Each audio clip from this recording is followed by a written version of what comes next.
This is one of the clearest explanations I've ever seen of the differences between the two parties. And it's not just politically, but emotionally. Republicans win because they tap into fear, and Democrats just tap into compassion. And unfortunately, in this country, fear is a much stronger emotional trigger than love. Loss is a stronger motivator than caring about people. And punishment just gets people riled up so much faster than generosity ever will. That's why MAGA exploded. It wasn't ever about policy or helping people. It wasn't even about America first. It was about stoking the feeling that someone else was getting something that you weren't, that someone undeserving was getting something that you weren't, that they were being helped, and that someone beneath you was being lifted up. That's why they won't give you health care, because they don't want one immigrant to benefit from care, even if it means millions of people suffer.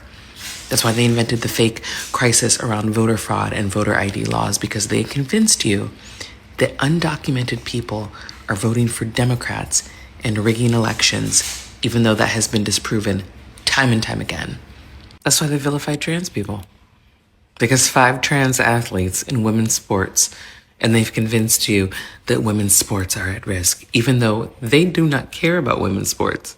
Look at the way that they treated the Olympians. That's why they never have a plan for anything, because they've convinced you that no plan is better than a plan where someone undeserving might get help.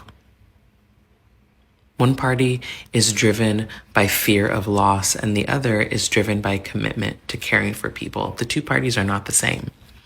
But as a society, we are conditioned to respond more intensely to loss than to generosity. We feel the threat of someone else receiving help as if it means something's being taken away from us. MAGA mastered that. They weaponized it. They made people believe that helping others is a threat.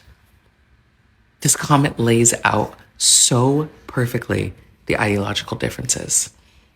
One party is willing to uplift everyone, even if one slips through.